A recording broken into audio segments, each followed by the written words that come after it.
Well, we welcome you back from our short break. Delighted to have you here. We're going to be here the better part of the rest of the afternoon. This is the America's Future Series, National Security, Cyber, Land, Air, Sea, and Space Symposium. And we're delighted to welcome you all. My name is Scott Murray, and alongside is the founder and CEO of the America's Future Series, David Hamilton. So far, so good this afternoon? You having a good time? Outstanding. I want to say thank you to all of the speakers, Absolutely. panelists, moderators, etc. Our sponsor, JD Enright, who's going to have a great conversation in a second that you're going to tee up.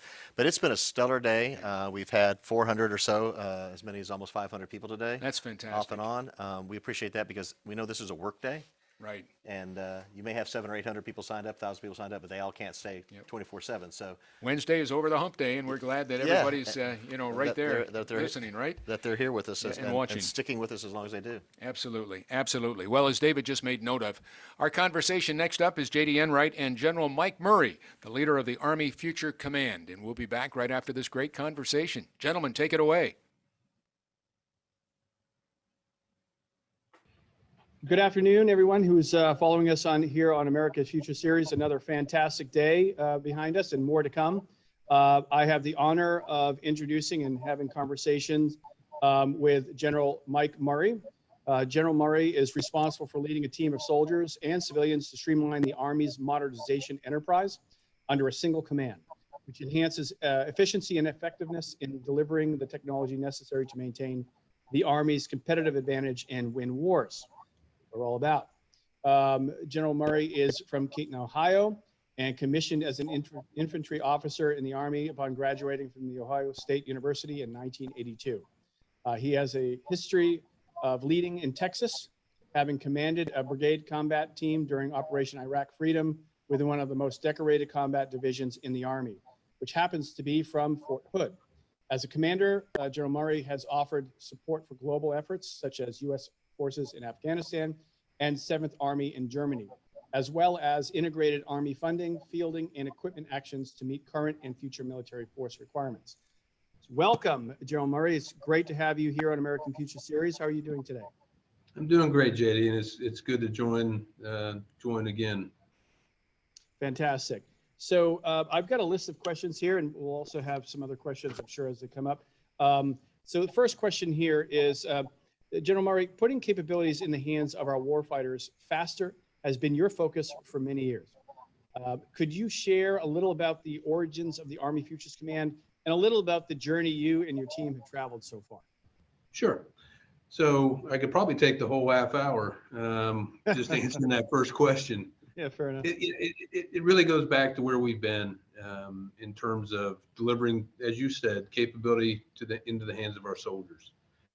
And, we've got a spotty track record. If you go back really all the way back to beyond the 80s was the last time that we really did this successfully. So we've had systems over the last 30 years, such as Future Combat System, which ultimately ended up being killed after people say billions of dollars worth of investment. It probably was billions of dollars. Aircraft systems that never made it into production, like the Comanche.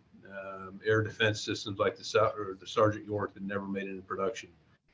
And so it really came back to a realization that we had not done what I call a transformational modernization. We had been incrementally upgrading things over time, but we'd not really done a transformational modernization since the early 80s. And all of our systems, I'm going back to about the 2016, 2017 timeframe, all of our systems were rapidly approaching being 40 years old. And although they are very capable systems, you start off with an alpha model. We were running out of letters in the alphabet in terms of upgrading our current, and it was time for another transformational modernization. Our history is about every 40 years, we go through a transformational modernization. That coupled with the fact that our history says that it's about 15 years or so by the time that you state a need, develop a prototype, before you actually deliver capability in the hands of our soldiers. That system was probably good for the industrial age. It's not going to work in the information age. And so how do you shorten this timeline to get min value prototypes, capability into the hands of our soldiers that we can then incrementally make better over the next 30 to 40 years? And so you said in the introduction, streamlining, which is important. You said in the introduction, one person from start to finish who has visibility across the entire thing, not necessarily authorities across the entire thing, and can really bring focus and prioritization to what the Army needs to do to modernize. And you said win a future fight. That is important, but more importantly is the ability to deter future conflict. And you can't deter if you're not a credible military. And so how do we build that deterrence capability into the Army by the modernization effort? And there's a lot of people, even outside of AFC, that deserve credit. Like, for instance, I can't deliver a single piece of material equipment without the Army acquisition executive and all of our PEO and PM counterparts.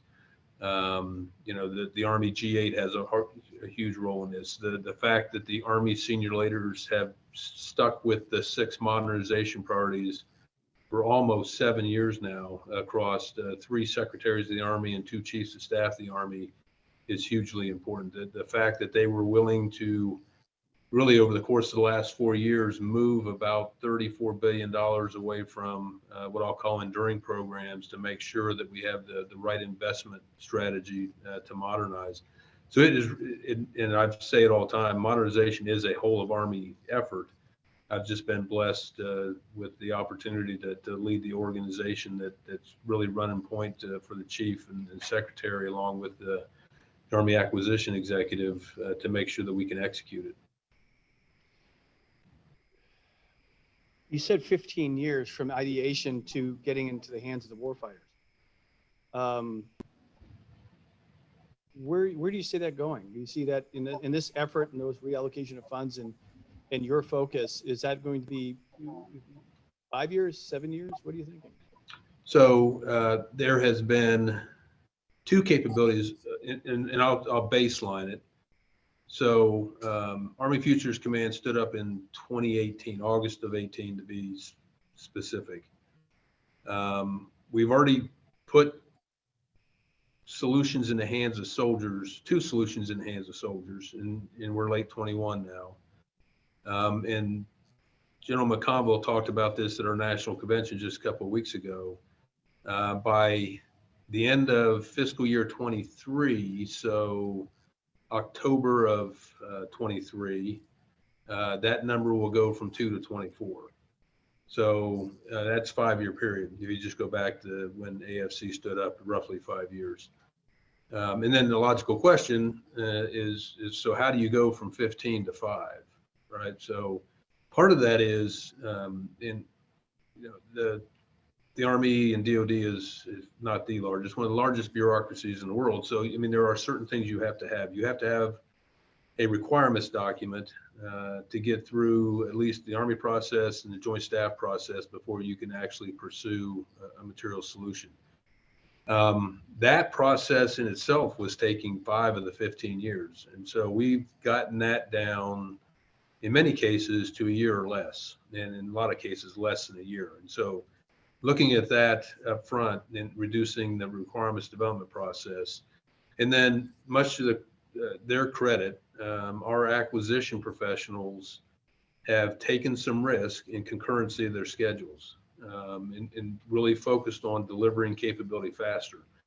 And that's the one key thing is that we don't do very well is accept some level of risk. And I've said for the last 3 years that not everything is going to be successful, but what we want to do is, if we're going to fail, is fail early at a low dollar figure, and then have the courage to say that throwing more money at this is not going to make this work. We need to find a different way of approaching this. And that involves people accepting risk. It involves Congress. And risk is a bad word, right, when you're talking about taxpayer dollars. But the alternative years in multi-billion-dollar programs that may or may not succeed. We have begun looking at technical integration, manufacturing risks and challenges way earlier in the process than we ever did before. And we have taken on a thing we call soldier-centered design, soldier touch points, where I get min value prototyping is customer-centered design by a different term. getting soldiers involved in the process early on. So number one, we understand what soldiers need to be effective.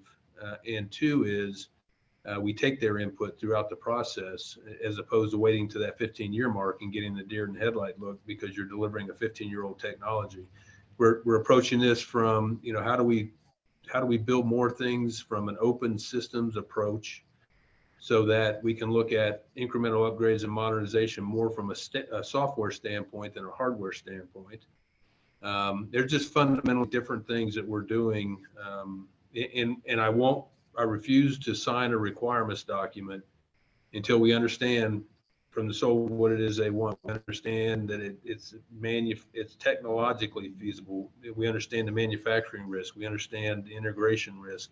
And then getting a partnered PM or PEO, in other words, somebody with a catcher's mitt ready to receive a technology that wants it, is all part of what we do before we ever say this is a valid requirement for the United States Army.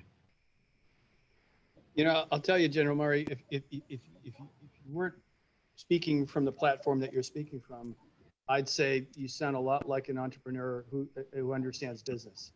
Being one myself, I heard risk, understand the customer, manage risks, but be willing to take it, fail fast and pivot. I heard, hear the customer first, and then make sure that there's someone on the other end to take the tech transfer so that as that technology gets ready to go into the market, there's a pull, right? So that's exactly what I, as the CEO of TMGcore, if we're going to be successful, we have to be able to fail fast and pivot, figure out, as fast as we can. That's why we use programs like Agile. We do a lot of, electronic engineering, digital engineering, prototyping, so we can fail fast without boys and girls, suffering consequence, and then managing that risk as we move forward. So very interesting how that parallel between what we're doing now, and that's the way it happens, and that's why we can develop technology as fast as we do in the commercial side of things. Yep. Is because some of us are a little crazy. We're not afraid to take those risks. And what would surprise you, one of the 100 books I bought in the last 6 years that I've probably only gotten 2 or 3 chapters read out of was Lean Startup. I can't remember who told me to pick that book. So, soldier-centered design is customer-centered design. Min-value prototyping is, our experimentation we do with some early prototypes. And so yeah,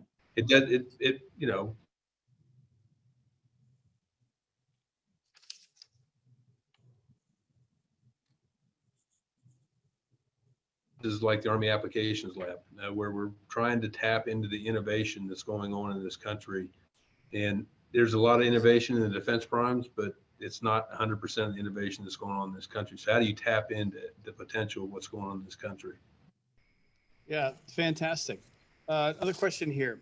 You spoke not long ago with General Sir Mark Carleton Smith of the British Army during the America's Future Series event. What did you find most interesting about that discussion?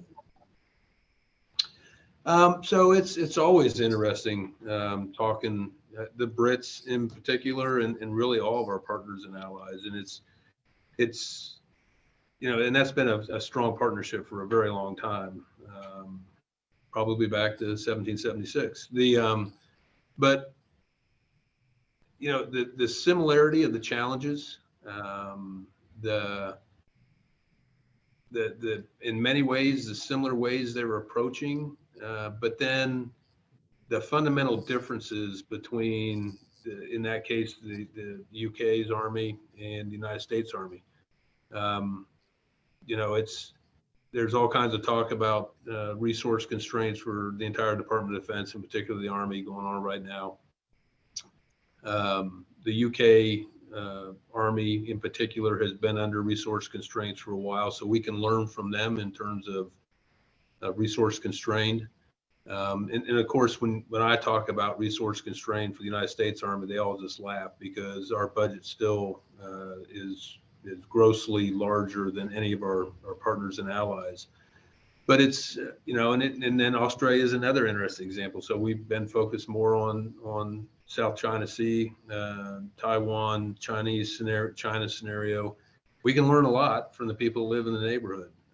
And then, both those countries have been strong partners and allies for the past 20 years in both Iraq and Afghanistan. And so there's a natural partner, and many of us know each other from the last 20 years. But and I keep pushing on this, and I'm not sure we're there yet. I think there's also a way to capitalize on what we're investing in. And so I don't think we'll ever buy a British combat vehicle. I don't think the Brits will ever buy a U.S. strictly combat vehicle. But I would be willing to bet that we're making a significant amount of investments in our basic and applied research, all in the same areas. So how do we come together to capitalize on what we're investing in, not necessarily what is today, but what could be tomorrow in terms of science and technology, and take advantage of some of the innovative thought, not only from an ST standpoint, but from just the innovation that's going on in the UK and Australia and all over the world, to really get after what are very common missions. Yeah, thank you for that. On the commercial side, I have a very unique perspective on that as well. Working with the Five Eyes. So we're working with, having conversations with the British Royal Navy. We're having conversations with our own Navy, through the Naval Postgraduate School, Todd Lyons and those folks over there. Great group team over there. Having conversations with Army, Air Force, so on, as well as some of the folks out in Australia.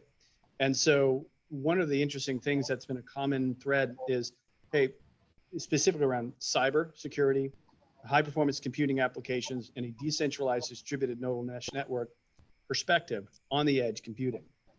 And it's interesting, as we sit at the table and hear our customer, you and others, the themes are very, very similar, if not identical, in the need.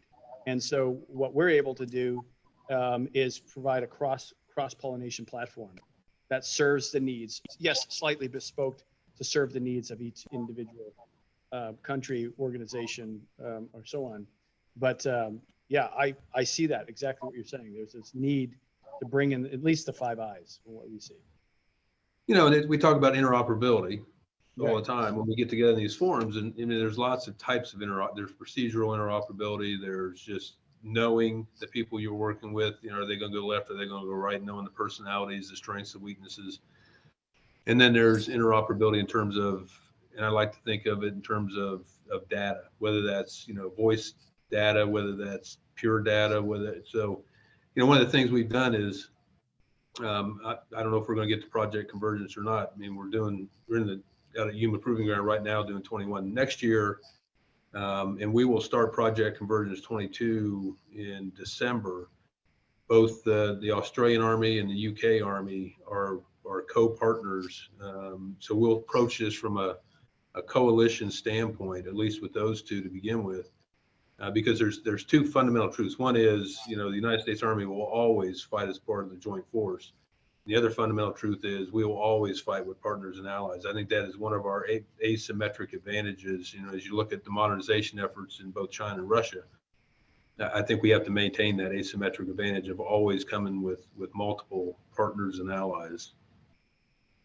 No, yep, fantastic. So another question here. A number of small and mid-sized companies, a number of which are participating today in this event, want to contribute to your mission in particular. They want their solutions put in places as quickly as possible to shorten the kill chain, to get there faster, put this technology in the hands of the boys and the girls, the warfighters in the field. What advice or guidance would you give to companies with dual use technologies like TMGcore, for example, regarding starting the process of starting to do business with the military, DoD, or how to grow that business if they're already if they've got a SIBR or some other type of contract, early stage contract? So for everybody on the net, for 3 years, I've kind of looked at this and it's not fixed, but number one, I would apologize for how difficult it is to work with the Department of Defense and the United States Army. And like I said, it's one of the largest bureaucracies in the world. And I'm part of it, and I'm pretty much convinced that bureaucracies primarily exist to say no because that's the easiest answer, or make things so difficult you just give up. So we started 3 years ago, and this won't be the whole answer. So I've got a small business office link on my website. I know started under uh, Doug or Bruce Jetty, now under Doug Bush, or soon to be Doug Bush, hopefully if he's confirmed.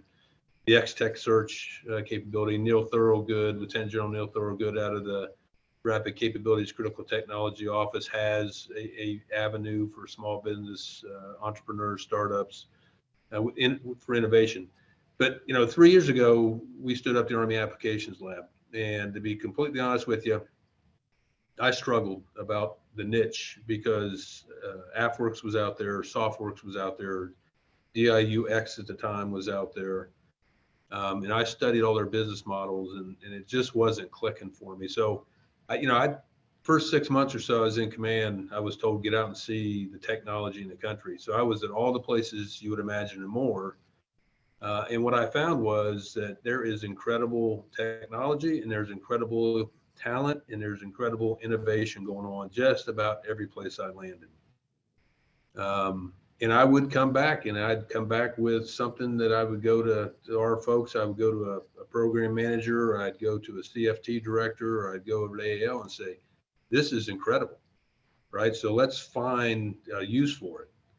And I was perfect track record. I was zero for whatever the denominator was. I mean, I struck out every single time. So about 2 years ago, I refocused on the applications lab and said, we have got to start with the problem, right? So what problem are we trying to solve before we go try to find a solution for that problem? And so for the last year or so, they have primarily been focused on collecting problems from cross-functional team directors, from program managers, from program executive officers, from operational units, and kind of bending them whether we thought they were solvable from a technology standpoint, and then understanding if we already had some work going on at one of my labs or some other place.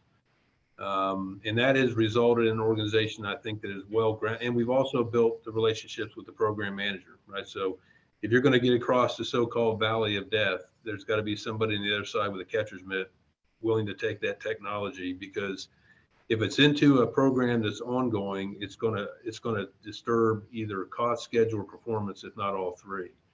And that's what most PMs get graded on, is cost, schedule, performance. And so I think there has to be somebody pushing me from a technology standpoint, and there has to be somebody willing to receive it, because the reality of it is the PMs, PEOs, if it's going to become a part of a program record or a program of record, they really control the money to do that on the ASOL side. That's why I say I can't deliver a single thing.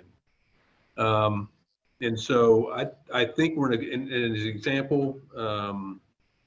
We got a cohort going on right now, a Fire Faster cohort, that, and part of it is defining the problem in a way that the average American would understand. No acronyms, no requirements documents, no documents this big to describe the handgun you want. So the Fire Faster cohort, our problem statement was we want to increase the rate of fire of a self-propelled howitzer by 3 times.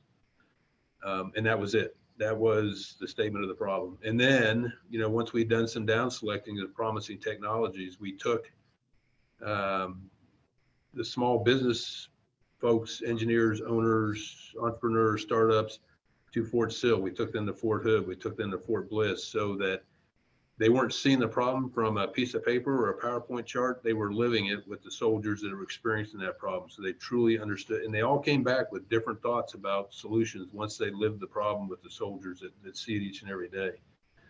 So that was a long-winded answer but I think Army Applications Lab and some of the other ones I mentioned are a good place to start. Well, you're being brutally honest about your track record. That's rare to hear these days. It just means that it allows for focus on how to solve that. You use the baseball analogy of the catcher's mitt. There needs to be someone to catch it. I also think about scouting, right? The scouts that go out there and look for the right player or the right supplier. So first you have to know what you need, and then you go out and you send the folks out there And the more engagement I find that you can provide, where the proactive engagement is coming from you to commercial, and that the faster that dialogue can happen, to your point, without having stacks and stacks of requirement documentation, which you need a translator to figure out, the faster that innovation and that process of getting from ideation to problem solving and getting stuff in your hands. So thank you for that answer. We have time for about one more question. And it's a poignant question, especially from the last America's Future series. There was a very onus on it, China. Clearly, the Chinese are our greatest competitor / adversary. Where are they leading, and where do you think we need to catch up the most? Well, I think if you've been paying attention to what the chairman's been saying over the last few days, if not week, it's pretty clear. So the Sputnik moment quote, I think, has been resonating. If you just step back, and you don't even need access to classified data, and see and really take some time to dig into and try to understand their modernization efforts over the last, well, it's been more than a decade. Let's just call it 20 years. And so why are they undergoing this modernization effort? You don't have to have a clearance to do that either. So, I mean, the Chinese are very public in their goals and ambitions by 2049, which is a significant year in the Chinese Communist Party, its 100th anniversary. They want to be a regional hegemon, if not a global superpower, and potentially some people reading that a sole global superpower. They're going to have to build a very capable military to do that. They are modernizing at an astronomical rate. Not only from a hardware perspective, they are spending billions of dollars a year into research into quantum and artificial intelligence. They are spending a significant amount of money into directed energy and hypersonics technologies. They are building aircraft carriers, multiple aircraft carriers a year. And it goes back to, I fundamentally believe they watched us in Desert Storm and decided that they don't want the close fight with the United States military. And it's bigger than the Army, it's a joint force. They don't want to ever get into a close fight. So how do you, and people call it anti-access aerial denial, I call it an operational defense. So like a boxer, if I've got longer arms than you got, I'm going to use my jab to keep you outside of reach. And so how do you establish that standoff? And that's really what they have built over time. Very capable air defense systems, very capable long-range fire systems, very capable aircraft, very capable hypersonics, very capable, you name it. And they're doing it at an astronomical pace when you look at how the rest of the world is modernizing with new technology. We talk about the ethics of artificial intelligence all the time, and we can have that conversation. Artificial intelligence is going to be on the battlefield, whether we like that or not. And I just don't think we're in a good position if we get there second or third. So, we're going to have to invest and we're going to have to think about modernization differently. And that goes back to that incremental upgrading over that transformational modernization. I think people say this, and I had thought about it for a long time before I would say I agree with it. Data, you need to treat data as a weapon system. I agree with that. We're going to have to figure out, and we got a long way to go, how to take advantage of the information that's available to a commander through a variety of sources, not necessarily probably 10% classified sources, 90% open, is going to continue to exponentially grow. And so, the information data overload we're going to put on commanders today and into the future, we're going to have to figure out a way. And I like to simply just say, we're going to have to figure out a way to allow commanders to make better decisions faster than their opponent, because I think speed is going to matter on a future battlefield. Amen. 100%. One of the things we do here at TMGcore is focus just on that, getting the decision making and the high performance requirements from computing perspective in the field closer to those who need to make the decisions in situ. So that's going to about wrap it up for us. Unfortunately, we're out of time. I could sit here all day, General, and we could have Great conversation. I'm sure everybody who's listening in today, watching, would agree with me. Is there any last statements you'd like to make to those of us who are eager to work with you and work with our military and national security and Department of Defense? Any final words of wisdom? Well, if you want to work with us, barbecue's pretty good in Texas. So come down and visit. No, I mean, so, I talk a lot about what I've done. I mentioned August of 18, so we were about 24 strong, and then we're well over 26,000. Every one of those 26,000 plus have been key and instrumental. And, I consider it, and I think most people think it's a pretty righteous mission, and we've attracted the talent, and I've just got some incredible people across the board. A big part of it, we can talk about hardware, we can talk about software. A big part of it is the right talent, and how do we grow the right talent for this future as well. But I've just been blessed with the people that have taken on this mission with me, and we would not be anywhere near where we are today without that incredible talent, those incredible people. Well, thank you, General Murray. Appreciate it. We're right here in Texas as well. I can speak for the barbecue. So you're welcome to come by and visit us anytime right here in Plano. Thanks again. Have a great day. I appreciate it. All right, JD, thank you. Cheers. Bye-bye. Well done, gentlemen. That was great. JD Enright and General Murray. No relation, but boy, he had some great information, didn't he? He does. So thanks for standing up that was from beginning, from its cradle, to this very large organization, right? Right. That is putting capabilities in the hands of the warfighter faster. So it's an incredible mission. We're glad that they're here in Austin, Texas, and of course around the globe. Anything here in the great state of Texas, we're So always glad to be a part the right spot, of. right? Yep, you got that right. Yep. You got that right. Well, we continue on with our America's Future series, and as we mentioned throughout the day, the National Security, Cyber, Land, Air, Sea, and Space Symposium today. I'm Scott Murray. David Hamilton, the founder and CEO of America's Future Series, and to all of you, we simply say thank you for being a part of what we hope will be a most informative day, and certainly, an opportunity for everybody to learn some stuff that I think we all need to be a part of. There's no question and about hopefully that. connect with each other, right? Absolutely. And so if we can help in those Absolutely. connections, please let us know. We're trying to put, one of the things we're proud about is we've often put military leaders and other leaders together, and they end up collaborating more than they had in the past. Just talking helps, right? Oh, it is. And then we put people with capabilities that need to get in the hands of the warfighter faster, work with all the innovation units, et cetera, like the Army Futures Command, et cetera. We want to help as best we can by creating an ecosystem where people can connect. Yeah, it's a win-win. There's no question about that, and it just makes it bigger and better. So we thank them all, certainly.